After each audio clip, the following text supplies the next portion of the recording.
Welcome all. We are thrilled to have you here for our information session on the UChicago Master of Liberal Arts.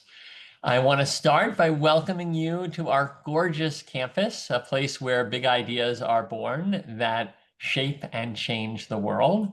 And even though this is a primarily online program, we always start with this visual because this is where the core of the university is located, and it is the anchor even for all of our online work, as well as you'll hear an opportunity for you to visit every fall and spring for a week for our residential seminars. So over the next hour, we want to welcome you. We want to have a snapshot of the MLA. We're going to go deep into the learning journey. We're going to talk about the timeline and details, and then we are going to answer your questions.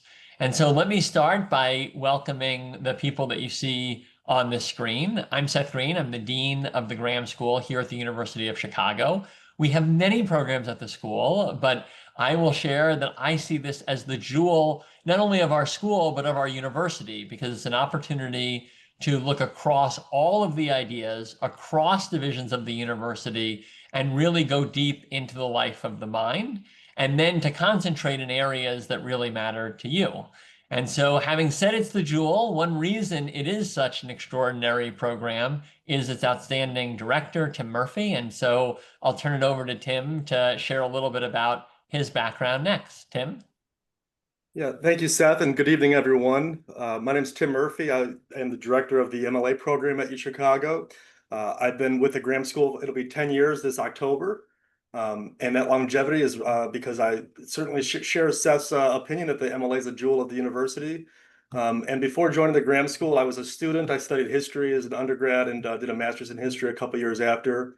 And it's good to be here, and I'm looking forward to getting into some of these details here shortly. And speaking of another student of the University of Chicago and now an alum, Dave Mark recently graduated from the program. And so, Dave, can you just share a little bit about your background and what drew you to the MLA? Sure. Good evening, everyone. I'm Dave Mark. And as Seth mentioned, I just finished the program in June and graduated in June. It was a wonderful experience. We'll talk more about that as the evening goes on. In terms of background, I had an undergraduate degree in accounting and then got my MBA in finance at the Booth School 35 years ago, and then worked 36 years in the corporate world. And so I had little or no experience in the liberal arts prior to starting this program, and I started it a few years before retiring, and then I finished it in retirement. It's been a wonderful experience, and I look forward to sharing some of that with you tonight. And finally, the reason that you're here is likely because you learned about this program through our outreach, and Carrie Dempsey directs our recruitment across the school. And we'll talk later in the program about the application process. Carrie, do you want to share who you are? Sure. Hi, everyone. I'm Carrie Dempsey, as Seth said, Director of Recruitment for the Master of Liberal Arts at the University of Chicago. And I'm thrilled to be here with you tonight. And I'm even more excited that my team and I have the opportunity to support each of you as you take the next steps in your educational journey. And a little bit later in the session, I'll walk you through our admissions process. Great. So I will move us then into the snapshot of the Master of Liberal Arts. The MLA, as you likely know if you're in this virtual room, is designed to help you grow in three ways: as a leader, as a problem solver, and as a communicator. And the way that we help you grow is through advanced study in the liberal arts. And by liberal arts, we mean all of the arts and sciences across the University of Chicago. There's really a kind of twofold context behind the MLA degree. The first is that our world is becoming more complex. And I think we see that everywhere, and artificial intelligence is only energizing and accelerating that complexity and the myriad and exciting possibilities it presents. The other is that we have very rare opportunities in today's world to really think deeply and to critically look at the world and at the problems that we want to solve. And essentially, the MLA is intended for people who want to think about deep and complex problems in a very intentional way across boundaries. And in this world that is increasingly complex, it's our belief that one of the greatest trainings is to actually think across many different lenses and many different issue areas as a way of really challenging your mind and building that capacity. Because of AI being able to master patterns, we believe that in many ways, the most essential capability today is that ability to think critically, synthetically, and differently. And that is exactly the fuel of a Master's of Liberal Arts. One way we often describe the value of this program is as a cognitive boot camp that will help both to advance your education and, depending on where you are in life, your career. And there are three specific ways that we often talk about sharpening your thinking. One is your synthetic thinking, your ability to bring together lots of disparate ideas and find ways of really being able to find new knowledge and new ways of doing. And I'll share, when I see those words, I think of a graduate from our program who was at JP Morgan Chase and told me that during the height of the financial crisis, this is more than a decade ago, she was asked by then a boss of her firm, Jamie Dimon, to think about how to bring together all of this very complex information to be able to present it to higher ups at a time when the whole financial industry was under immense questions about the value of assets. And she said she had just finished a class on cosmology where she was asked to take billions of years of human history and try to condense them into a clear narrative storyline about what really mattered. And she immediately drew on that experience to try to take all of this disparate information and bring it together in a way that would have a crisp and clear story so that executives there could make the best decisions in a moment of complexity. And so synthetic thinking is that ability to really bring together what could be considered disparate, but through your knowledge and critical thinking, ultimately becomes connective information. Critical thinking, writing, presenting, and adaptive leadership are also core to this program. Alongside the liberal arts journey, you do have a chance to specialize, and I'll talk about this in a moment, so that you're building your skills generally and foundationally, but you're also given an opportunity to really look deep at leadership, literature, and technology as three themes that are recurring throughout the program for those who want to choose into one of those concentrations. And then perhaps the greatest value of this program is that you join a very special community of peers and that you become part of a lifelong learning world that is really committed to your long-term growth and development. And so I'll just say that while every MLA student has a unique story, there are some commonalities when we look across our MLA student body. Some of that commonality is by motivation. This is a group of students that are deeply curious and they really love being in open exchange with one another because all of the classes are seminar style with Socratic interactive dialogue. And then from a demographic standpoint, we're talking about individuals who have approximately 20 years of experience on average. Most of them are across the country, although we do have an outsized concentration. You see about a third of the people coming from our state of Illinois. And then we have about 6 in 10 already holding a graduate degree, and seeing this less about getting technical knowledge for a career and more about getting that deep thinking that might be vital as a leader and in one's life. I'll just share that these are the adjectives when we talked with students about what makes this such a special community and degree that came to mind for them. This idea of curiosity really being the lead of everything that we do. The fact that we are deeply rigorous and that we're always asking the follow-up question. That this is a very innovative program. It's both innovative in curriculum and in the design of accessibility, and in the fact that we're constantly trying to update the different classes to try to meet the moment and have conversations that are timeless and timely simultaneously. And so with technology leading to dramatic change, we've recently added classes, as an example, on technology and society. And that's a class that looks across history at how people have navigated epic moments of technological transformation. But it's being done in this moment because we very much see a through line to the big questions we're asking today. And we find that intersection of timeless and timely is an innovative way to address many of the questions that we ask. And then finally, it's a highly collaborative community. You'll see in your classrooms that you are in a shared knowledge pursuit and that you are working together in joint inquiry to investigate big ideas.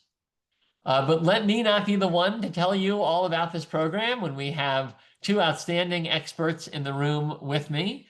And so, Tim, let me start with you. You've seen hundreds of MLA students over the decade that you've led the program. Can you speak about some of the common motivations for pursuing the degree? Sure. As a high level point, I would say that one of the main strengths of the program is the diversity of the students, vastly different professions, backgrounds, and geographies. And that's a wonderful thing generally, but it tends to make answering these sorts of questions a little difficult. But it might be helpful if I just speak to maybe two or three sort of common categories of students that we tend to see. The first that comes to mind are people working in tech or tech adjacent fields.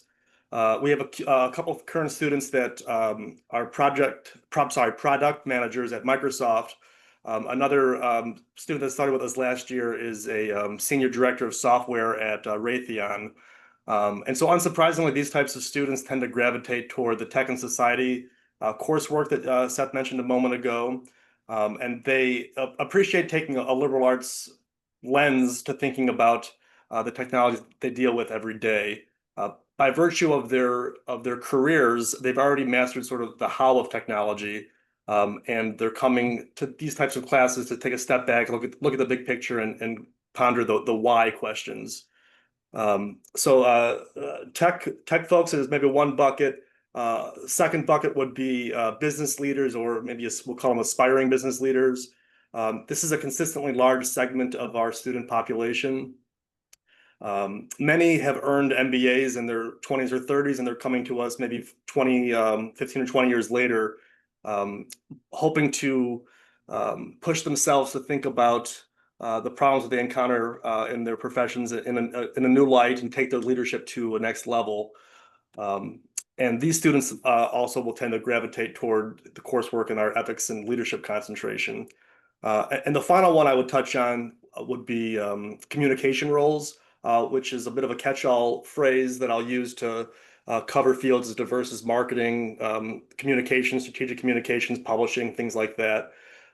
We had a recent graduate who was a Sun-Times investigative reporter. And these types of students, unsurprisingly, are already strong writers when they come to the program, but they're seeking to further hone their craft by being made to write in different subject areas in our interdisciplinary curriculum, and also do deep dives into some great works of literature, and both of which they'll get in strong measure in the MLA program. Well, and Dave, you were one of the so-called MBA graduates that then came back, a few decades later that Tim described. Can you talk about what drew you to the MLA? Was it more intellectual development than maybe career in your case? And can you talk a little bit about if you found what you were looking for? Sure. Yeah, for me, it was definitely not about the destination. It was about the journey. I did not come in here with a specific objective to accomplish by going through the program, but just was intrigued by the possibilities of being exposed to all these things that I'd never really had a chance to experience in my life. As I mentioned earlier, I had no exposure to the liberal arts, and so everything that I've learned in the program has been new to me, and that makes it very, very exciting. It's been an exciting intellectual adventure coming through this. I originally thought it would be kind of challenging to get this done while I was in kind of the mid-career phase of my professional life. And so I kind of put it off as something I'll do later when I have more time. But as I got I guess, closer to retirement, I realized it could serve a purpose for me personally to help transition into my post-professional phase of my life. And so I started this about 2 years before retiring, and just completed it a few years after retiring. And it actually worked out very much as planned.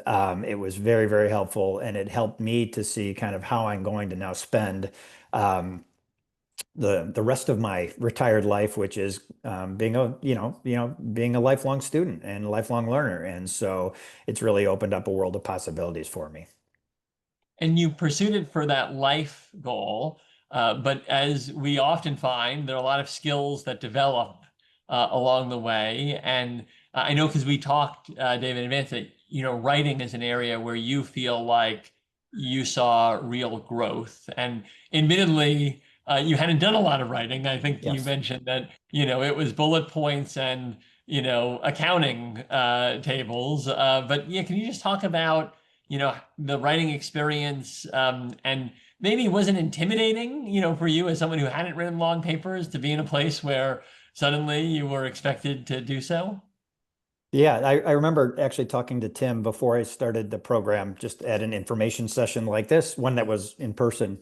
And I asked about the writing sample that was required with the application, and Tim said, just take something you've done in your work and submit that. That's fine. And I thought about that for a little while, and there was nothing in there that was really appropriate for that I felt was going to capture my skills, however lacking they might be.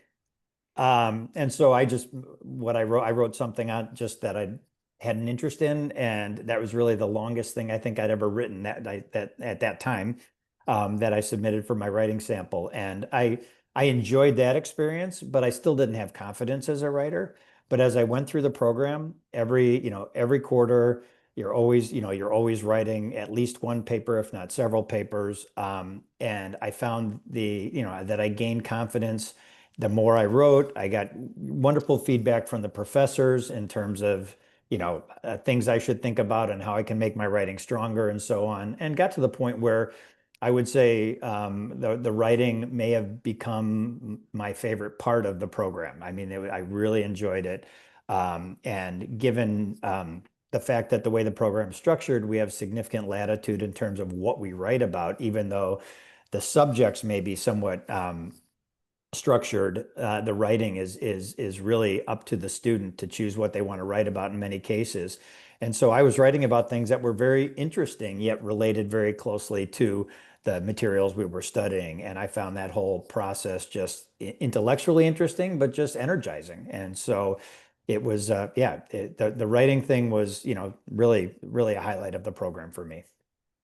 Well, and can we come back, Tim, to you? Because writing is one example skill.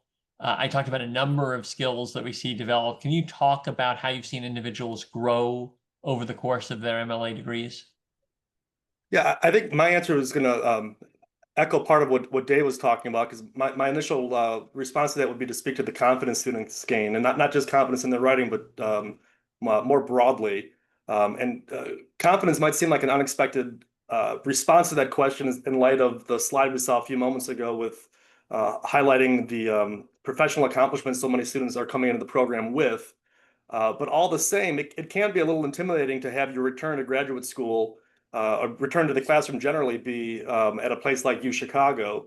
And so it's always been a rewarding part of my job working with students to see the confidence grow. So you'll have a student in the first quarter, when they begin, maybe a little nervous taking an introduction to humanities or a poetry class, only to see them thrive, and then be eagerly the ones to be the first to sign up for a neuroscience class a couple quarters down the road. Or what we see a lot too is the traditional pace of the program is students tend to take one class per quarter. But couple quarters deep, they get some confidence and they get really excited about taking the offerings, and then they'll double up and take two classes down the road, which another aspect of speaking to the confidence that they gain through their coursework. Well, I'm going to come now to the learning journey, and then we're going to come back again to Tim and Dave to ask more questions about it. But I think we've hopefully given you a sense of the why and the who of this degree, and now we want to jump into the how. And so the learning journey is comprised of 9 total courses, and you see them on your screen. On the top line, you see that you have to take one course in each of the 4 divisions of the university. This is an interdisciplinary degree, and you are looking at the biggest ideas of all time. And so you are looking at that across all lenses and disciplines. And one thing that intimidates people, especially for some who are non-expert and see the words biological sciences and physical sciences, is that graduate study in those areas can be quite complex. We have good news for you. The way this degree is structured is that we have the faculty at the highest levels who are teaching these topics, and we ask them design this course for a smart, non-expert audience. And so the courses that take place in the biological and physical sciences are looking at these big ideas with the eminent faculty, but they do not require quantitative backgrounds that might be prerequisite if you were to take those, for example, as a student getting a PhD in physics or biology or chemistry. And they also don't require that requisite broader scientific knowledge. At the same time, they are truly taught by those individuals with that level of rigor. And so, for example, a class on climate change, you read actual journal pieces from scientific journals, and the faculty member gives you a lot of what you need to be able to comprehend those, and they give you a lot of background readings to prepare you. So it is serious and rigorous, and at the same time, intentionally designed so that a non-expert, intelligent audience can deeply engage. And it's one of the rare opportunities to be so deep in the sciences from a non-expert background. So that's that top line. You take a course across each of these different divisions of the university. The next line in gray is that you take electives, and those are an opportunity to really branch out and see all of the different possibilities in the university. We both have a curated list, and then for people that are in Chicago, there's an opportunity to use 2 of those toward classes elsewhere in the university that you have interest and where a course might meet a very customized goal that you have for learning. And then the way you bring that all together on the bottom line there you see is a thesis, and that is a deep research project that serves as your capstone and that you direct. And it's based on a question that you really want to answer deeply in partnership with the advice and supervision of a faculty member. So that is the big picture, and let me just add a bit to it. If you want to concentrate in a specific one of these 3 areas, you can use your electives to do so.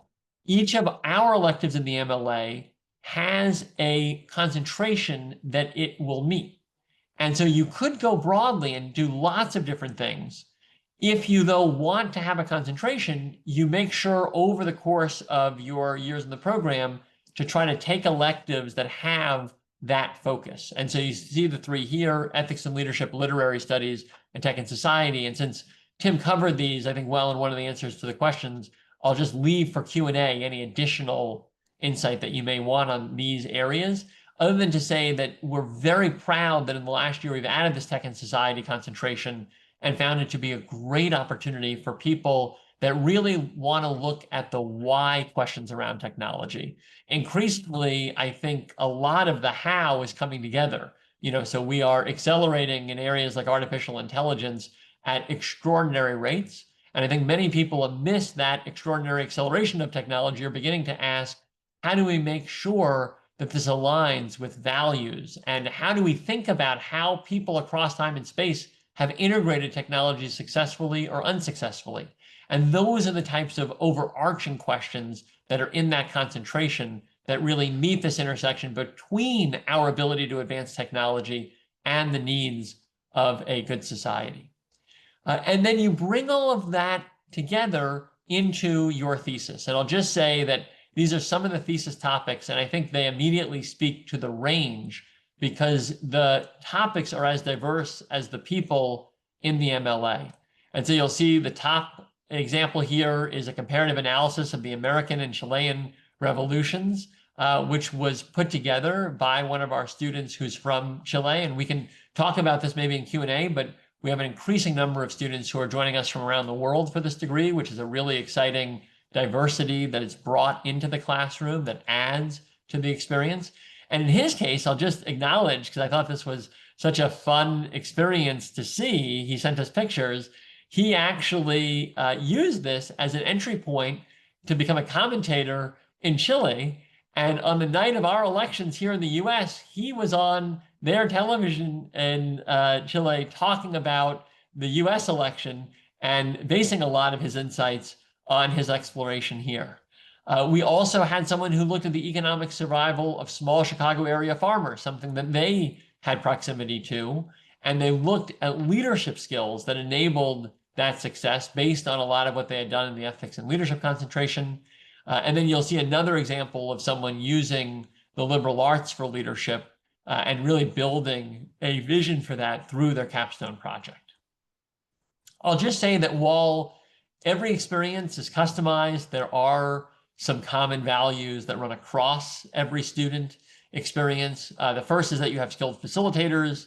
The second is that we really try to make this convenient for people that are in a place in life where they are looking to pair their education with career and life goals. We are a place that is deeply committed to the exchange of ideas. And so we really believe and lean into joint inquiry and open exchange. And as you may know, we are very proud to be a place of free expression and believe that discomfort in learning is part of what really sparks understanding. And that challenge is what makes us better thinkers. And I'll just say that one of the hallmarks of the MLA is that we have tenured and tenure track faculty that are our teachers, and they are extraordinary scholars who we then see in their role as also exceptional teachers and instructors. And then finally, I just want to mention that while this is an online degree, we do have an in-person residency opportunity, and that is a chance to come to campus, complete an entire course within an immersive week, and experience the joy and the fullness of the university. And this is a little bit of our effort to have your cake and eat it too. We know that many people want convenience. We're thrilled to have students around the world in the program. And at the same time, there is something very special about being in Hyde Park. There is something very connective about being in the university and in 3D with your peers.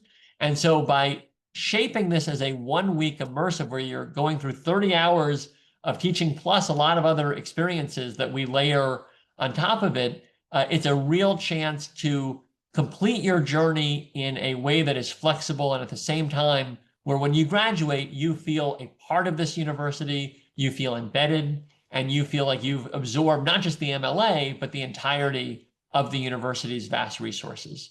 And alongside that curriculum and support, we have a lot of important resources for you. So Dave, you mentioned the writing support. We have a dedicated writing advisor, given how much writing there is in the program, who is outstanding. Tim and another colleague, Callie, who is on the Zoom, provide academic advising to help you think about course selection, especially if you want to even go beyond the MLA and into the broader catalog of the university. You obviously have library access and you become part of a vibrant alumni network here. And then we have ongoing virtual and in-person events. But again, let me not be the one to tell you all of this. You've got two experts in the room, and I want to come back to you, Dave, because you graduated just 2 months ago, and you have talked a bit about what that educational experience was like to me. And I'd love you to just share what it was like, who was in the classroom, what was it like to go back to school after a couple or more decades. Just talk about the experience, and what it was like to go through the learning journey we just described. Yeah, I guess from the top line perspective, it was wonderful. It exceeded all of my expectations. And I've mentioned this often, Seth, you've heard it probably many times. I liked it so much, I dragged it out as long as I could. And so I took the maximum time permitted to finish the program. because not because I didn't enjoy it, because I was enjoying it so much, and so it was great. I think a couple things contributed to that. The professors, as you mentioned, these are the best professors at the best university in the world, and so these are very, very smart, talented people that are absolute experts in their field.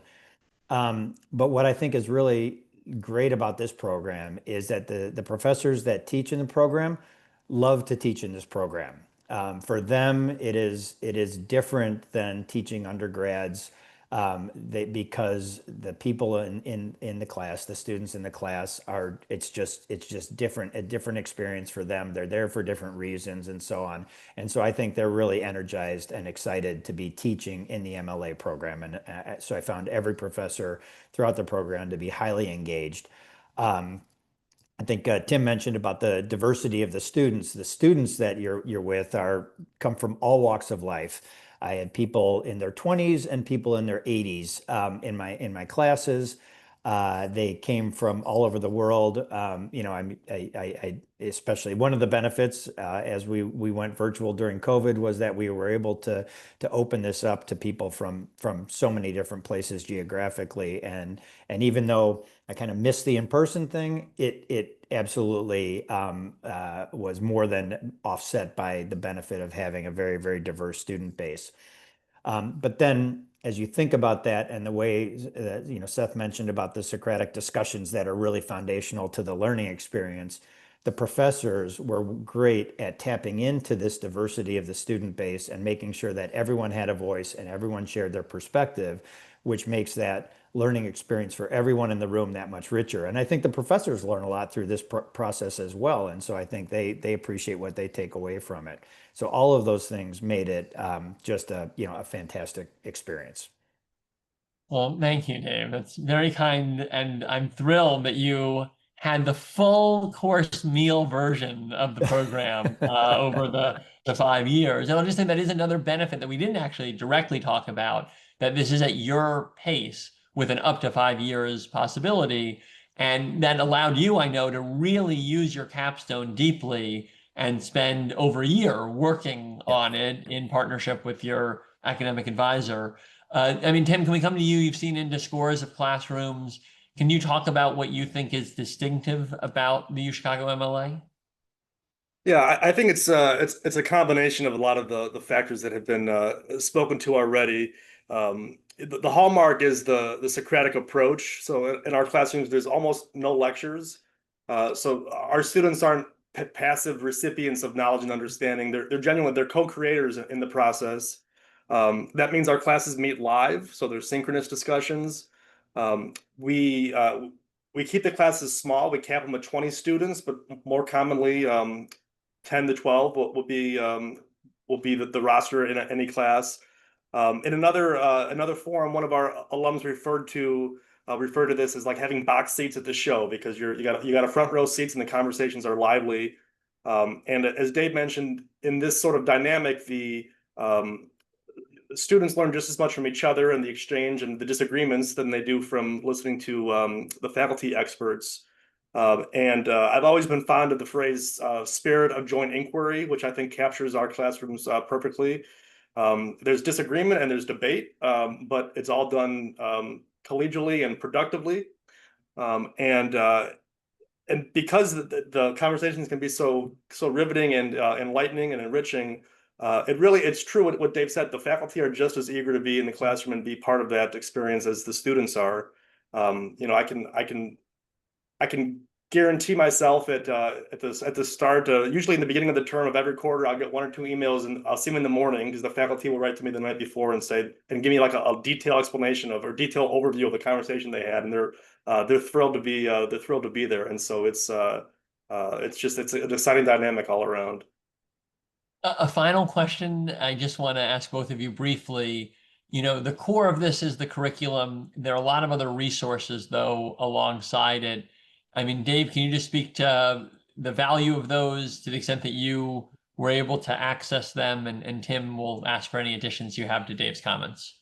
Yeah, I guess I certainly felt supported throughout this. As you know, your slide showed, there are lots of resources that are available. And you did ask the question, and I didn't actually respond to it regarding the, coming back to the academic environment, after so Yeah. many years. I As I look back on starting my MBA a year after graduating from undergrad, that was a shock to my system. I forgot how within a year I got very much out of shape. This transition was much easier, and I think it points to the resources that are available, but also the fact that the environment is so supportive and collaborative. And so one way or another, whether it's through a formal channel or through informal channels, you feel supported throughout the program. You feel like you have what you need, the flexibility, and everybody wants everyone to succeed. And so, I definitely a very supportive and collaborative environment. And Tim, any additions? Just to say that everyone, top to bottom, involved in this program are deeply committed to student success. You mentioned our staff does tailored academic advising for the students. Everyone gets an individual email from our office when it's time to register for each quarter, outlining your progress to date, which course requirements you still have to meet, which classes are coming up. It'll check those boxes for you, and also being available to take quarters off when you need to. We manage all that. Our faculty are also deeply committed to student success. They tend to be very generous with their time. In and out of the classroom, their understanding about paper extensions. Life gets busy, work gets busy. You can't turn your paper in the 10th week. And I can't think of a time when there wasn't an extension granted. We mentioned the incredible writing support. Millie Ray's our writing advisor. She does a fantastic job. She runs workshops every quarter on all different types of academic writing topics, but also is deeply involved with the thesis project at the end. And I would just mention that MLA students are considered to be full graduate students at the University of Chicago, all the perks and privileges that come with that. And certainly my favorite among those perks and privileges is library access. We have an incredible library. Our research librarians are world-class. And if you can be in Hyde Park and go to the physical library, it's incredible. But there are online resources and databases. Everything you have access to are incredible and extensive. And if you need to get something, you can either get it yourself at the library or you connect with the librarian virtually, and they'll help you get it. That comes with your status as a graduate student at UChicago. Well, we want to get to your questions. I'm going to turn it over now briefly to my colleague, Carrie Dempsey, who will walk you through the application process, and then we will quickly come to your Q&A. So if you want to chat in your questions, begin now. We're eager to start getting them. But Carrie, let me turn it over to you for the timeline. Great, thanks, Seth. So you've heard how wonderful the program is. It's time to start talking about deadlines because they're coming up very soon. Seth, could you advance to the next slide? I can. There we go. Great, thank you. So our application deadline is less than a month away. It's September 3rd. And as you're going to see in a slide, there's a lot of steps in the application process if you haven't started already. We also heavily encourage people to apply early if you want to be considered for scholarships. We review those on a rolling basis. So the earlier you apply, the earlier we can review it through that lens. And then classes do start on September 29th. So looking at the actual application process, as Dave mentioned earlier, one aspect of that is a writing sample. We do ask for something that is a minimum of 5 pages long, double space typed, but we will, as Dave said, look at something that you may have already written in an academic setting or in your professional work setting. And we will review that prior to you submitting your application. So if you have a sample and you're not quite sure if it's right, you can send that over to us. We will review it and we'll let you know, yes, this is great, it'll work. Or we'll say, you know what, can you write something different? If you need to write something fresh, some people will write a review of a play they saw or a movie they watched. So there's a lot of different options there. Any time you save writing, repurposing something for your writing sample, we really ask you to focus your efforts then on the candidate statement. This is such an important piece of your application because it really tells us a lot about your motivations, why you want to pursue the MLA at UChicago. So please really think about this very carefully. We do request 2 letters of recommendations for the application submit process. We will take just unofficial transcripts. So you don't have to worry about chasing down transcripts from a variety of different institutions. Submit your unofficial transcripts, and then if you are offered admission, then we will work with you to collect your official transcripts from those universities. We also need a copy of your resume. If you don't meet the university's English proficiency requirements, you will need to submit TOEFL scores. There is a $75 application fee. And then after you submit your application, our team will reach out to you and we will coordinate an interview with you just to get you to know you a little bit better. We don't test your knowledge of liberal arts or anything like that. It's really more focused on getting to know you and answering any questions that may have arisen while we were reviewing your application. And then if you're offered admission, tuition for the program, cost per course, based on this year's tuition rates is $4,325. Current tuition, based off of 9 courses, would then be just shy of $39,000. But there are a few different ways that our students opt to pay for that. One is, I mentioned, merit scholarships are available. We do also heavily encourage students to check with their employers' tuition reimbursement benefits.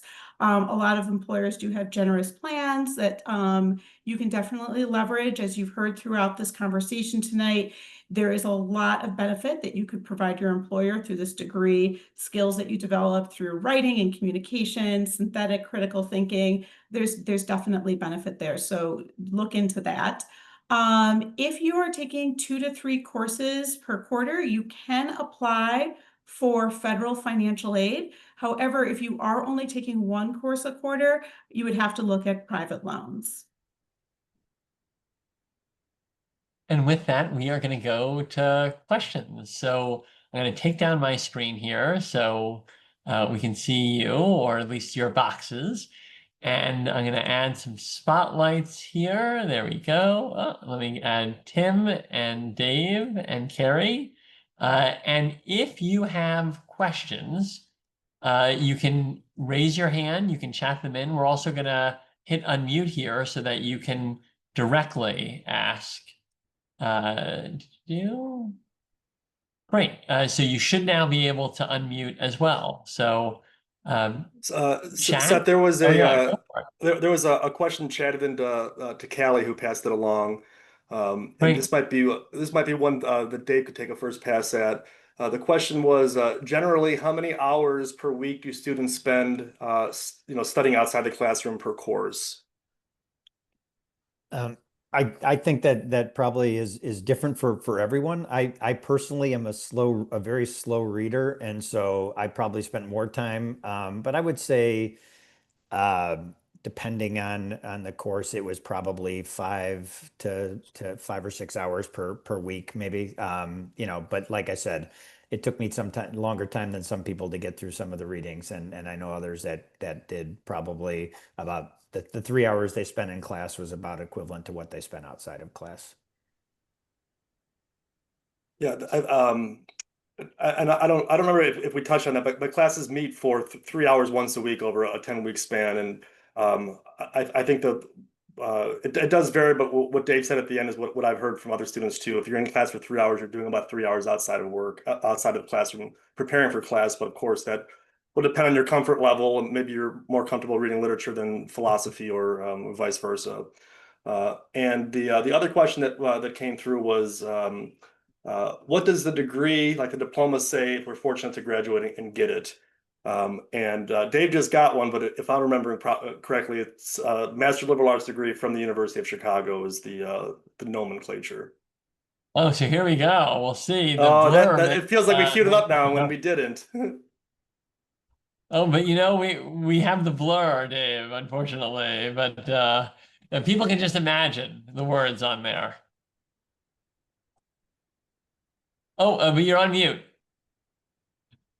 Sorry. It does say Master of Liberal Arts from the University of Chicago, and yes. Sorry, I couldn't share the picture. Other questions? let's see, we have one here. How are courses scheduled so that the program can be completed on time with a specialty? Tim, do you want to speak to that? Sure. So in any given course, so we have autumn, winter, and spring quarter, and those are sort of the normal academic year. And we tend to run 5 or 6 classes per quarter, and then we do offer summer courses as well, but it's a lighter course load. Students like to take the time off, as do faculty. So we might have 2 or 3 classes over the summer. But to this question about how are they scheduled so the program can be completed on time with the specialty, every quarter will have, so the specialty would be the concentration. So every quarter will offer an ethics and leadership course. Every quarter will have a tech and society, and every quarter will have a literary study course. And then for like the main requirements, I think every quarter, autumn, winter, spring will always have a humanities course. We tend to have 2 or 3 social sciences per year.